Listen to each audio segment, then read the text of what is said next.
about to take you on a tour of the Vancouver Olympic and Paralympic Village. There's a lot of praise for this place. Not only is it downtown waterfront location, but it's also one of the most environmentally sustainable neighborhoods in North America. So I thought it would be fun to bring some friends along today, and these guys happen to be Olympians and they're the experts. I'd like to introduce you to Auburn Sigurdsson, Kelly Stefanishin, Charmaine Crooks, and Adrian Di Piazza. And look who we have, Nejat Sarp, our tour guide. Welcome, Beth, and welcome everybody. Welcome to paradise. There was many reasons we were trying to create the home image, and I joined the organization 4 years ago and went to Torino. And one of the things we found out talking to a lot of the athletes was that we had to make sure whatever we created had to minimize stress. That was the first and foremost. And so, of course, ideally, the least stress we should have is at home. During the Olympic Games, it'll be home to nearly 3,000 residents from over 80 countries. During the Paralympic Games, 350 residents from over 40 countries will move in. And this is just Vancouver. We have another village in Whistler that'll house 2,800 Olympic residents and another 1,100 Paralympic residents. This particular space is going to be a gymnasium after the Games.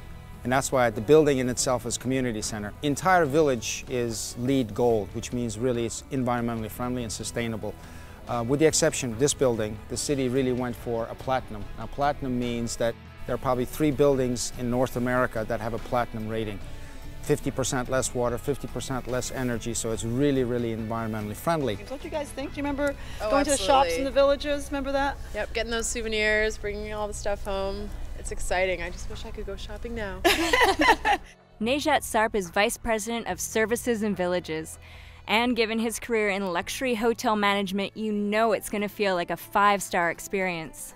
When you're coming up with the concepts for it, what did you think would be the most appreciated by the residents here? Probably the living room.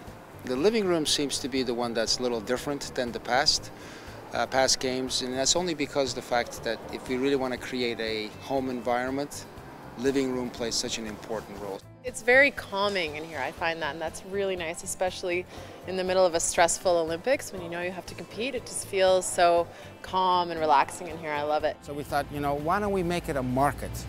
And talking to the athletes, they want to have that freshness, that color in the animation. On any given day, we'll do 10,000 meals here. If you have rice, you have to have rice for Japanese, you have to have rice for Chinese, you have to have rice for Koreans, then you have to have brown rice for the Europeans and the North Americans. I found it really interesting to see how different teams ate. Gymnasts, of course, had people watching every step they took and every bite they took. Whereas, you know, in Summer Olympics, the basketball, they were all in line at McDonald's every day. They got all the secondary schools throughout the entire province to write messages to the athletes. And every 4 days, we put a new card. What's the best part of the Athletes Village experience? Well, I always say it's like the perfect world because it's, well, in the Summer Games it was about 10,000 of the world's most driven, athletic, good-looking people all stuck in one little space, right? It was amazing with free food and free ice cream on every corner. I think it's great that you can basically walk from point A to point B and get everything in between. I mean, the food hall's nice and close. The salt house is fantastic. It's a phenomenal setting, phenomenal facility. It's going to be great. Well, my very first village experience was in 1984, 25 years ago in Los Angeles, and it seems like it was yesterday when I come back to this village and see how amazing and excellent the preparations are going. It really brings a lot of fond memories back, and to know that the 85 countries and the athletes, that we're going to welcome them in a very unique Vancouver Canadian kind of way. So I'm just thrilled for them, and so much work has gone into this village and the detail, and that welcome ceremony is going to be very special, and it's something that every athlete will remember for the rest of their lives. What are you most proud of with this village? The team. They've been great. And to be a part of it, it's just been fantastic.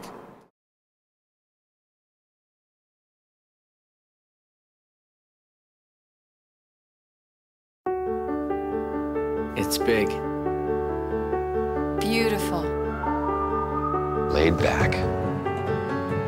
Sophisticated. It doesn't get more West Coast than this.